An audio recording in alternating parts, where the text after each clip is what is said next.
Good morning, everyone. Mike Rasmussen here. I wanted to talk about chasing your dream. So today I'm going to visit this quote from Steve Jobs, which inspires me. And I thought, as I've been thinking about the job search and everything I've been going through, there's been a lot of things that have been, I'll get into that in a minute, just the stuff that you need to be aware of as you chase your dream, as you go after what you're striving to do. But let's start with this. As with all matters of the heart, you'll know when you find it. Like any great relationship, it just keeps getting better over the years as they roll on. So keep looking until you find it. Don't settle. And he talks about doing great work and knowing that doing great work is a consistent and constant battle. It takes time, it takes energy, it takes influence. So as I think about this, made me ponder that. And so I wanted to share that today. Let me stop sharing my screen for a minute and then talk to you about what you're really facing in 2024. On the job search in the last few weeks, I've had several opportunities that have got 2 offers, declined 2 of them, waiting on 1 opportunity to see if it finalizes. Resiliency matters, especially in these times. In 2023 and 2022, actually, going back, let's go back in time. Let's go back in time to COVID. Back in time in COVID, what happened is that many people were laid off all of a sudden, no fault of their own. There were many furlough programs. There are many things that, in that moment of time, even leaders were feeling the pinch and wondering, they needed to have their people stay home. Remote work was on the rise. Artificial intelligence in the last couple of years came to the forefront. There were a wide variety of different things that all came as issues in talent acquisition that nobody could have predicted. So it's led us to this point, right? At the height of the boom, as I would call it, right after COVID in 2020, 2021, there was an uptick in hiring. And that seemed to be like it was going to be the case for the foreseeable future. So I made a choice at that time to get out of my comfort zone and do something different. And so I joined the LDS Church as a recruiter. Very interesting. That gave me some international recruiting experience. The timing was right. I'd been at ADP for 9 years. I'd grown tremendously. I learned a lot. In that role, I went through an implementation of an ATS system. I saw plenty of professionals and had to be creative in hiring. I helped with project work on diversity, equity, and inclusion, or as we called it, belonging. I worked in a wide variety of projects and a wide variety of recruitments that required me to shift my strategies and my thought process.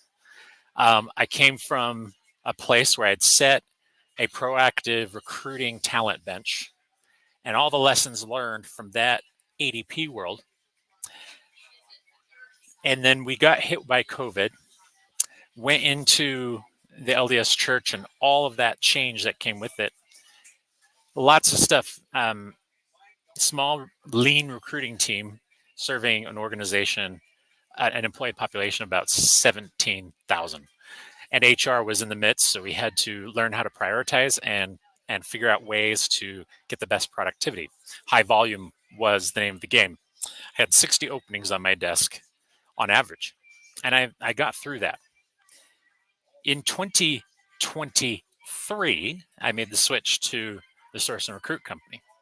And while there, I took that role because I wanted to get some business development under my belt and some account management.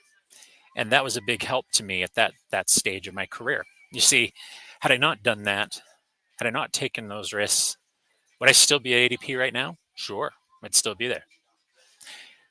But the question is, had I not gone out of my comfort zone, would I have gained the skills that I now have? No.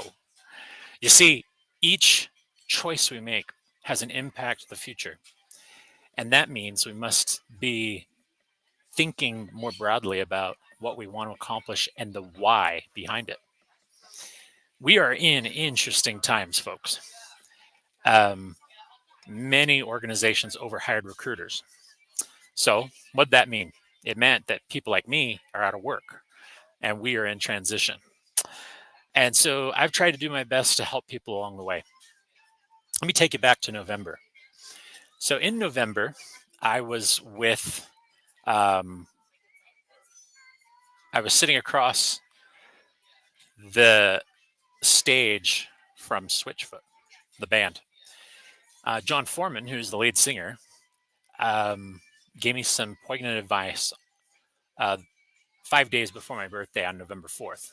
This sweatshirt has a picture on the back of our picture together. So that's why I'm wearing it today, because their song "Dare You to Move" had a huge impact on me in the early days of my career. And since that time, I've succeeded because I chose to move. You see, now at this point in time, well, going back to the story here, he looked across the table to me and he said, in essence, I asked him why the words "dare you to move." Well, they were chasing their dream at the time. And what happened was, in that day, they looked at me and they said, the reason we wrote this song is because we had a choice. We had a choice to stay in the comfort zone of going to college or dropping out and taking a risk, no income, and pursuing their music. So, what'd they do? They dropped out of college.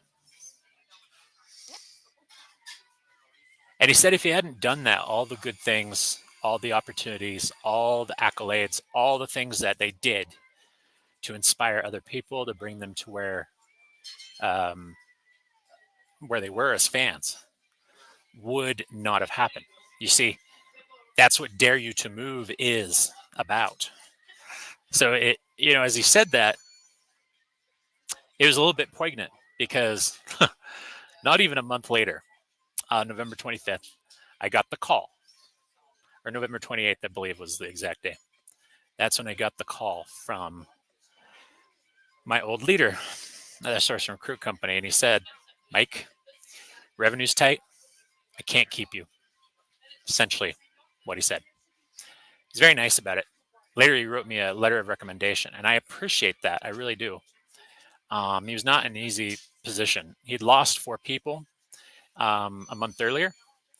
I believe that him having to make that move was the hardest thing that he ever had to do. So there I was. I was dared to make a move at that moment. Life interceded. So, chasing your dream, guys, what does that mean? What does it mean to be, going forward, to succeed, to be hungry and keep going after your dream? It goes back to that quote from Steve Jobs once again. Let's revisit it.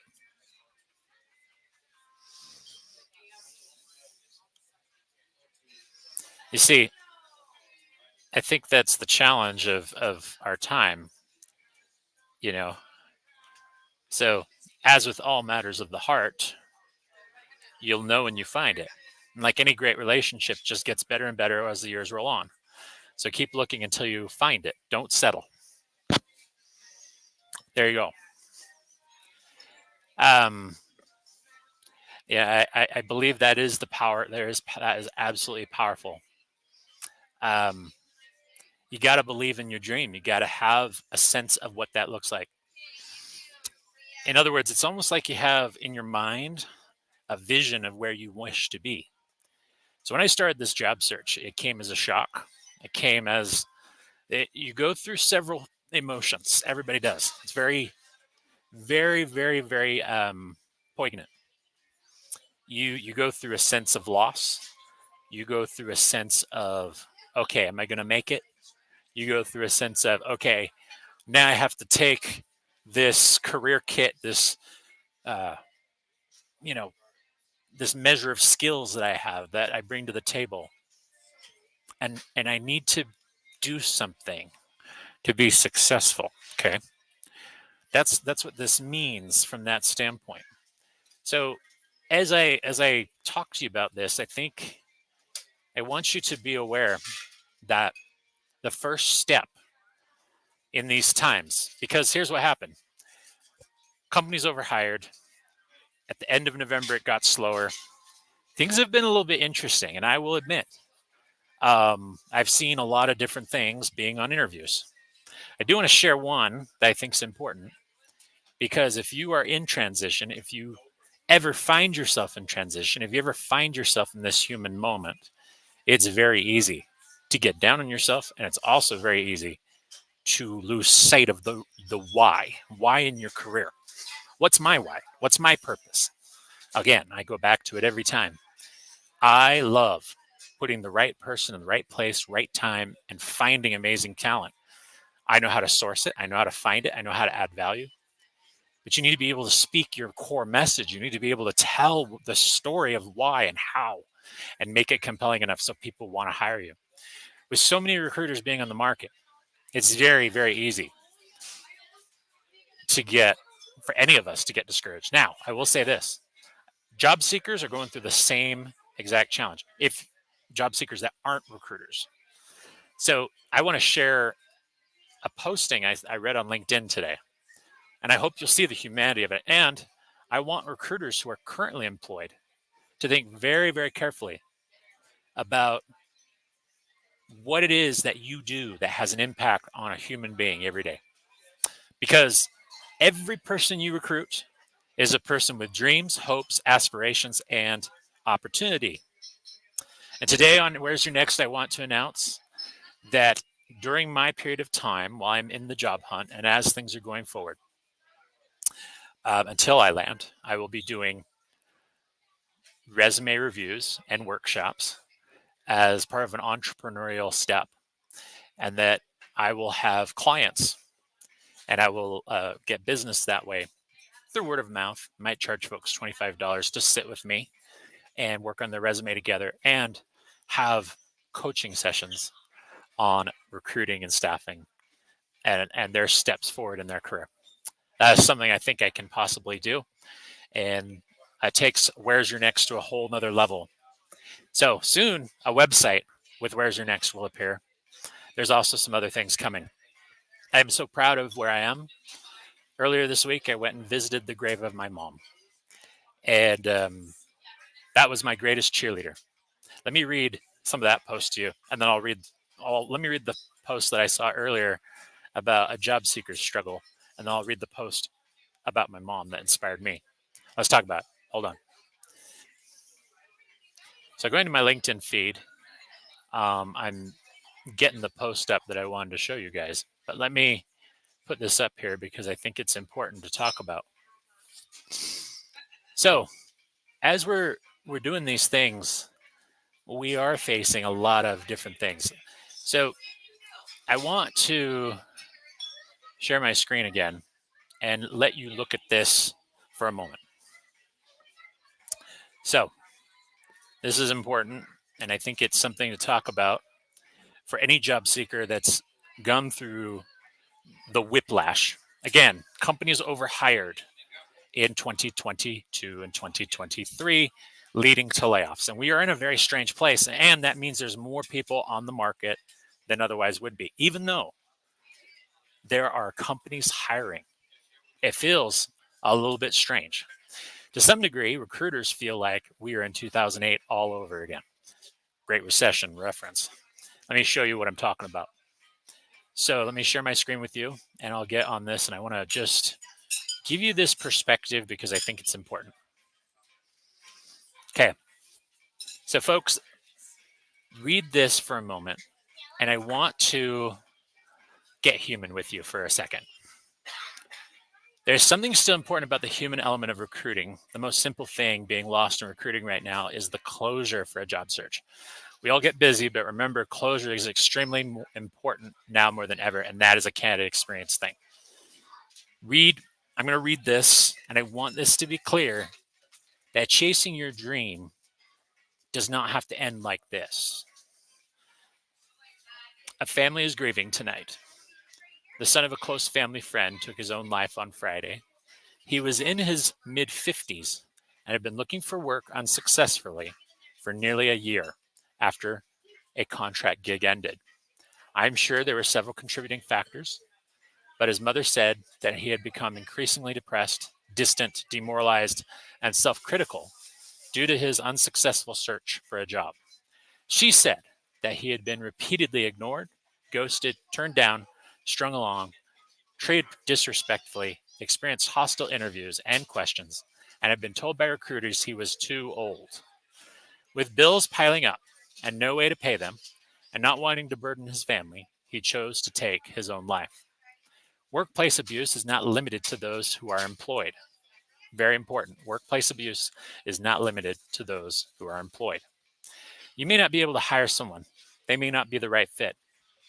But for the love of all that is holy, at least be decent and professional when you decline, and maybe even kind all the way through the interview process.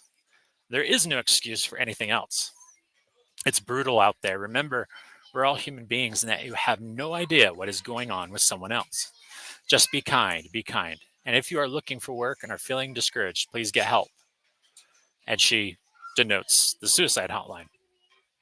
And then she mentions that she was overwhelmed to the response. Let me take you in another one post earlier this week from my side. I'm going to jump over to another one of my postings. So here's one that I really want to be clear as I share this with you. I want you to also kind of see why this human element is so important and why it is important as a recruiter to also be genuinely human. So earlier this week, I paid a visit to a very special person, my greatest cheerleader in life, my greatest believer, Mom Claren Rasmussen, who passed in 2022. I made a vow to Mom on this beautiful spring day this week that I will do everything in my power to land by May. In some way, I felt her close with the words she used to say, "You can do anything. Don't let anyone stop you. I won't." In November, I received the news that my employer at the Source and Recruit company had business slowing and he couldn't afford to keep me. He wrote the attached letter of recommendation, along with 35 LinkedIn recommendations, 5 recruiting conference speaking opportunities, and many who can vouch for me. It's only a matter of time before I land. I hope it's with a certain civil engineering firm who reached out recently. I think highly of that team.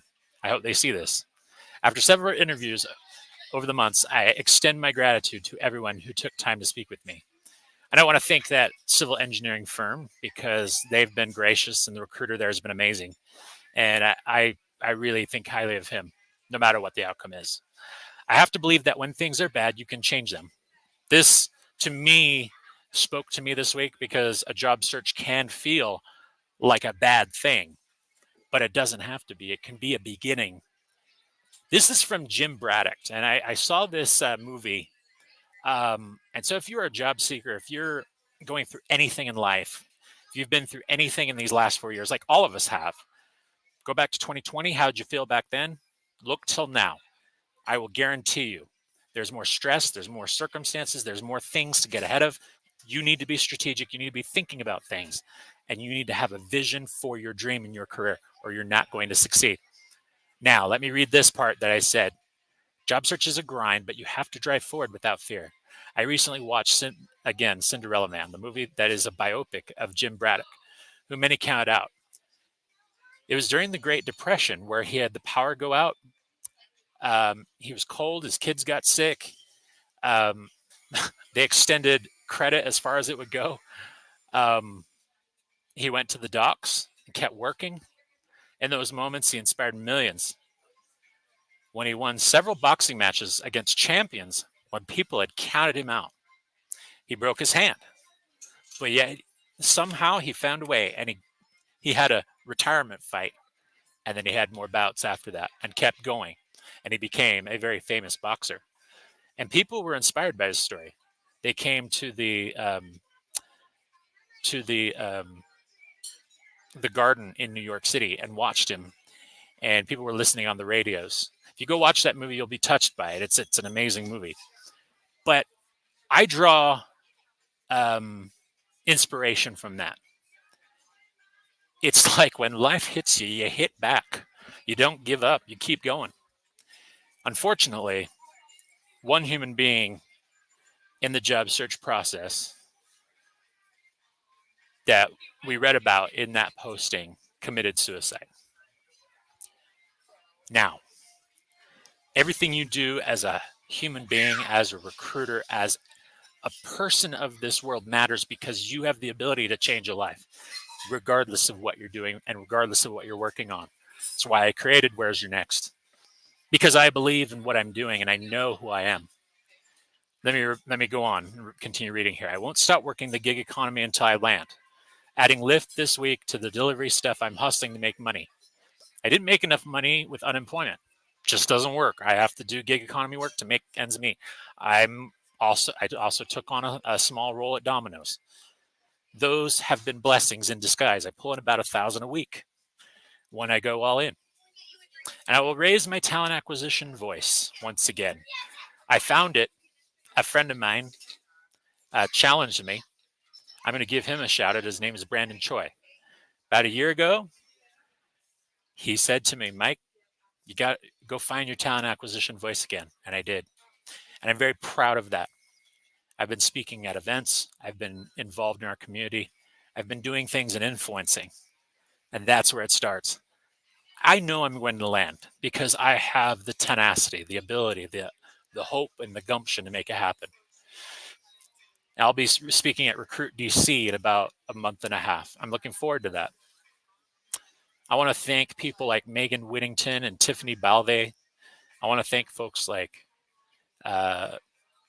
Shannon Pritchett, Steve Levy, Jim Shroud, and others. Kerry Collier and Mike Chudian. These are folks who took the time to listen to my story. There's also Brian Fink. I've been on a lot of shows. I've been on a lot of thought leader programming in talent acquisition of late. But I've enjoyed my journey. Anyway, I go on to say my appreciation for my network because people have been extremely supportive. And I thank them. So let me stop sharing my screen now. But I want you all to know when I first got into this job search, career search, not by choice again, right? I put a YouTube posting on my Where's Your Next YouTube channel. And that day, I called it Shout Your Freedom, because Shout Your Freedom is basically about going after what you believe in, going after and having the gumption to succeed, regardless of what people say, regardless of what people think. You have a dream. You know what you're going after. I dare you to move, like Switchfoot told me back in November of 2023. So this week, I hope it comes together. I'm waiting to see if something goes the distance. I don't know if it will, but what I've learned is resiliency matters to get to your goal. And in that posting, I just basically said, I vowed to my mom this week while I was sitting there, I'm going to succeed. I'm going to make it. I'm not going to give up. Whether I have to call every single company in Utah to finally land, or whether I have to, go after every remote role that I see and reach out to top talent acquisition leaders and have conversations and do whatever it takes. That ability to keep going and set goals and keep going after it. Maybe I have to do 100 contacts a week. Maybe I have to send 100 different emails. Maybe I have to do different things. So today, that's the message. Live your dream. Don't settle. Again, I had to let go of 2 offers. I wouldn't settle. Now I'm trying to negotiate with one of them. I'll see what happens. I don't know. But at the end of the day, courage matters. Your ability to face your circumstances matters. Your ability to keep going matters. Do whatever it takes. Don't let anyone stop you. That's the message today from Where's Your Next? And I hope it struck a chord with you. I'm out to work today in the gig economy. Let's go get it. Lots of things happening today. We'll see where it goes. Till next time, thanks for being with me. And I hope this message registers with you today, because I have hope for the future. And I know that no matter what we face as human beings, there's a place for each of us. Each journey is different. It's all unique. But that's what we face. That's what we got to do. Don't ever give up, and be creative and have entrepreneurship. Peace. Mike out.